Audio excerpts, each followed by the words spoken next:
All right, all right, all right. Really, really cool episode today. And by the way, Pat, you're the first two-time guest I've had, so I might have to get you some merch or something. I want to show you some love, man. Thanks for hopping on again. I appreciate it. Of course.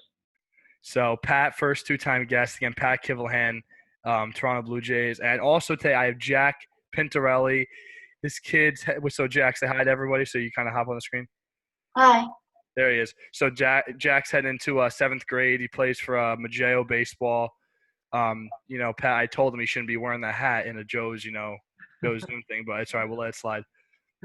Anyways, Jack is on here. Jack plays travel ball right now, and kind of want to get like that younger kid, kind of like little league kind of travel ball, and then going up, to the major leagues, kind of having the best of both worlds here. So, Pat, one question I have for you is that, and you could choose a game from your whole life, but was there a game maybe when you were like Jack's age, for example, right? And like it was like one of those like classic like little league games where you pitch like all like 7 innings, you hit like 4 home runs, or like maybe it was a game in college you hit 3 home runs. Like what was like your craziest stat line from any game throughout your life?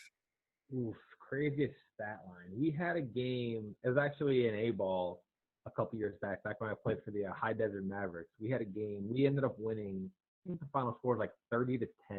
I went. Man. I think I went 6 for 8 with like 2 home runs, two doubles, like a triple. I don't.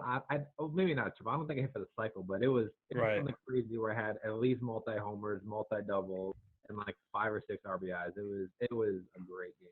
Uh, I mean, to have your best stat line in A ball is actually pretty good. It's not too bad. But Yeah, like, was there a game like when you were younger where like you struck out 15 guys, you hit like a walk off homer? Like, was there any game like that? Because I know a lot of guys have those experiences. uh, I mean, there were a couple games in Little League where I had really good games. I hit multiple home runs. There was even one game to where we were winning so bad. I asked to hit lefty, and I got to hit lefty, and I hit a home run lefty. So that's probably one of those Little League home runs that'll stick with me forever. Right, right. That's awesome. So Jack, now I want to know like what age did you start playing baseball? Because I know when I started playing, like my dad put a bat in my hands like the second I could start, walking. But how about you? Like when did you start playing? I started playing baseball when I was like 3 or 4. I was really young. Okay. And then who's your favorite player right now in the major leagues, or maybe of all time? Because I know you're a Yankees fan, so I'm sure you got a lot to choose from. My favorite player right now, currently, is probably DJ LeMahieu. Like the way he swings the bat is just amazing. Yeah. Yeah. So you like the yeah, absolutely. The guy's probably one of the better hitters right now. So, Jack, if you got any questions for Pat here, because I know you got, I think, two questions from Fire Away. All right. So when you were like my age or even younger, who was your biggest role model growing up? So my biggest role model was probably my dad and my grandpa. Those are two guys that I always looked up to. Kind of tried to emulate, what they did as men, and tried to follow their footsteps. Nice. Wait, and Pat, real quick, in that video you did for me, was that your dad throwing to you? Because like I showed somebody that I was like, oh, like was that Cieslak? Was that Salvano doing it? Because they were No, wearing it like the was Steve Hayward. oh, who's that? He coached at St. Joe's when I was there. He was like an assistant coach. I went to St. Joe's, graduated I think '88, Okay, and he works over at PBI now. And so I've been training with him every kind of winter and off season since I started pro ball. And so right. he coaches me all the time and does everything I need. So he's my go-to guy.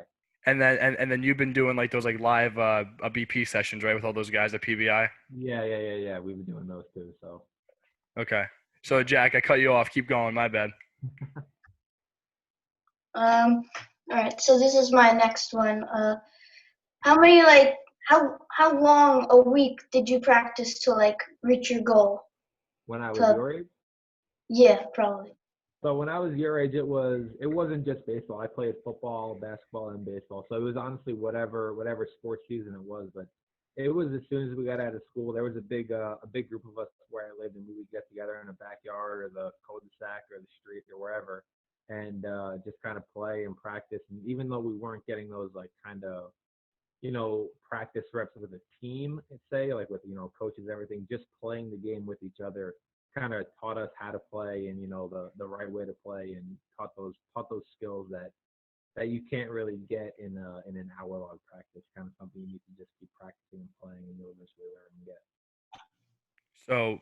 So Pat, also going for Jack, like kind of like the work ethic it goes into when you're in pro ball and even in college, and because like I was telling Jack before how you kind of played baseball your senior year of college, so like what was that like trying to get back in the swing of things? Then even in pro ball, like what's a day like for you in pro ball in terms of like the hours of work you got put in? Yeah, once you get to that college level, it definitely becomes more of a job in the sense that you have to start balancing school, baseball, working out, training room, getting your body right. So it definitely starts to take its toll. You really have to sacrifice and do what you need to do if you really want to get to where you want to get. But in pro ball, it's we obviously have later nights, so you get to sleep in a little bit. But you get to the park if it's a 7 o'clock game, you get there around like maybe 1:32 ish. And, it's immediately as soon as you get there, you eat a little bit. You go to the weight room, you work out. You might go into the cold tub, hot tub, get your body ready. Then you got to go swing in the cage. And then by that time, you got to go outside for BP and ground balls. And you go outside and you take ground balls, fly balls, batting practice. And now by this time, it's probably about like 5:30ish maybe.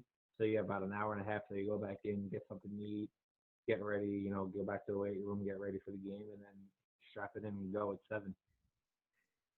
So it's a long It's a day. lot. Yeah, that's a day too, and it's like when you're in the minor leagues too, Jack. Like it's like every day. It's a like I'm sure Pat can say that it's like almost it's a grind. It's a lot Yeah. of traveling on the buses too. Yeah, once So you get to pro ball and you kind of do minor leagues, big leagues, you play every day. There's no excuse, and if you wanna move up in the ranks, you got to play every day. So you got to find a way to stay in that lineup. awesome, Jack. Anything else for Pat? No, I have nothing on my mind right now. All right, that's good. That's good. So, anyways, thank you both for coming on, Jack. It was awesome having you, Pat. Thanks again for hopping on. Yeah, of course. Um, I know you guys are, Jack, you're playing, and Pat, you're playing. You got some dad duties to deal with. But thank you guys both for coming on. I appreciate it. Yeah, of course. Thank you for having me. No problem. Signing off.